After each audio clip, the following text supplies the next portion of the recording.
Good evening friends, आप सबों का हमारे चैनल एके ट्यूटोरियल्स में स्वागत है। आज जो हम लोग हिस्ट्री 6 मेजर कोर्स MJC का शॉर्ट टॉपिक स्टडी करने जा रहे हैं। छोटा सा टॉपिक, शॉर्ट नोट्स, जिसका टॉपिक का नाम है आज का हमारा यूरोप में प्रतिक्रियावाद। यूरोप में प्रतिक्रियावाद। प्रतिक्रिया का इंग्लिश होता है रिएक्शन, प्रतिक्रिया का इंग्लिश होता है रिएक्शन। तो रिएक्शनिज्म इन यूरोप, यूरोप में प्रतिक्रियावाद। तो यूरोप में प्रतिक्रियावाद किसी भी चीज़ के लिए रिएक्ट करना। तो देखते हैं यूरोप में किस तरह से रिएक्शनिज्म आया या क्या है। यूरोप में प्रतिक्रियावाद 19वीं सदी के मध्य से लेकर 20वीं सदी की शुरुआत तक फैला एक विचारधारा का प्रवाह था। यूरोप में प्रतिक्रियावाद 19वीं सदी के बीच से लेकर 20वीं सदी की शुरुआत तक फैला एक विचारधारा का क्या था, प्रवाह था।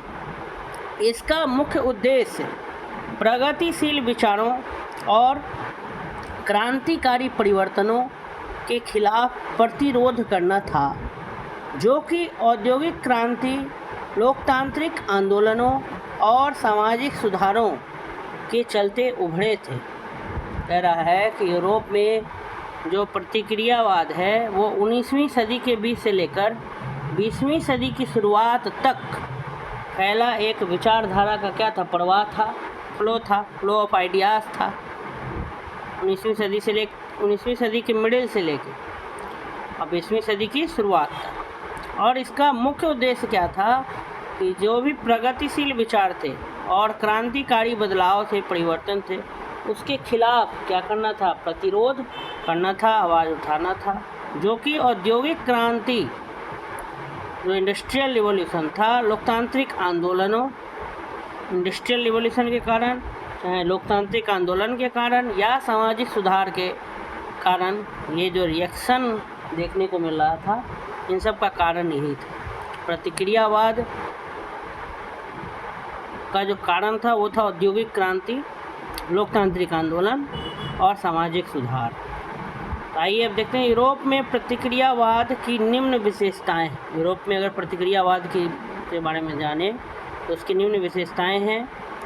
राजनीतिक प्रतिक्रियावाद, इसने सत्ता और वर्ग व्यवस्था को बनाए रखने का प्रयास किया, खासकर ऑटोक्रेटिक और सामंती शासन के माध्यम से। कह रहा है कि राजनीतिक प्रतिक्रियावाद, सांस्कृतिक और धार्मिक पुनरुत्थान और राष्ट्रीयता, ये तीन जो है बिंदुएं हैं यूरोप में प्रतिक्रियावाद की विशेषताएं हैं। तो राजनीतिक प्रतिक्रियावाद में बता रहा है कि इसने सत्ता और वर्ग व्यवस्था को बनाए रखने का प्रयास किया, कोशिश किया, खासकर ऑटोक्रेटिक और सामंती शासन के माध्यम से। है सांस्कृतिक और धार्मिक पुनरुत्थान। पुनरुत्थान माने फिर से उत्थान। प्रतिक्रियावादियों ने पारंपरिक मूल्यों, जो ट्रेडिशनल वैल्यूज था, धार्मिकता और नैतिकता के संरक्षण की कोशिश की। कह रहा है कि प्रतिक्रियावादियों ने जो ट्रेडिशनल वैल्यूज था, जो धर्म था, जो मॉरल वैल्यूज था, उन सबको कंजर्व करने का क्या किया, कोशिश किया, उन सबको फिर से उनका उत्थान करने का प्रयास किया। अगला बिंदु है राष्ट्रीयता।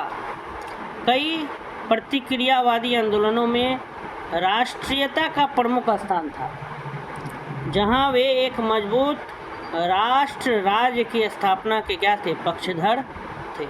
कई प्रतिक्रिया आंदोलनों में राष्ट्रीयता का एक खास स्थान था, जहां वे एक मजबूत राष्ट्र राज्य की स्थापना के क्या थे, पक्षधर थे। यूरोप में प्रतिक्रियावाद के प्रमुख उदाहरण बुर्जुआ क्रांति के खिलाफ प्रतिक्रिया है। यूरोप में प्रतिक्रियावाद का अगर उदाहरण देखना है तो बुर्जुआ क्रांति के खिलाफ प्रतिक्रिया है। फ्रांस में 1848 की क्रांति के बाद कई यूरोपीय देशों में प्रतिक्रियावाद का क्या हुआ, उभार हुआ। बहुत से देश में रिएक्शनिज्म देखने को मिला यूरोप में। बहुत सारे कंट्रीज में। औद्योगिक क्रांति के परिणाम स्वरूप पैदा हुए वर्ग संघर्षों के प्रति प्रतिक्रियावादी दृष्टिकोण बना, जिससे सामाजिक और आर्थिक परिवर्तन हुए। औद्योगिक क्रांति के जो परिणाम स्वरूप जो वर्ग जन्म लिए, उन्होंने प्रतिक्रिया दिया, उससे एक नया दृष्टिकोण बना, जिससे बहुत सारे समाज में बदलाव आए और आर्थिक परिवर्तन भी हुए। यह विचारधारा विभिन्न देशों में अलग अलग रूपों में उभरी, लेकिन इसके मूल में एक समानता थी कि तेज़ी से बदलती दुनिया के खिलाफ एक अस्थायी और पारंपरिक दृष्टिकोण। मतलब कहने का मतलब है, जो तेज़ी से जो दुनिया बदल रही थी, तो उसके खिलाफ एक आवाज़ उठाना था कि आप ट्रेडिशनल वैल्यूज़ को भी क्या करिए, कंजर्व करिए, ये नहीं कि उसको पूरी तरीके से समाप्त कर दिए। इसी का मुखर आवाज़ उठाना ही प्रतिक्रियावाद कहलाया यूरोप में। ओवरऑल हमारा ये टॉपिक क्या हुआ, समाप्त हुआ। इसको आप एक बार पढ़ लेंगे। अगर आपको ये वीडियो अच्छा लगा तो सब्सक्राइब करें हम मेरे चैनल को, और अधिक से अधिक लोगों तक ये वीडियो पहुंचाएं। धन्यवाद।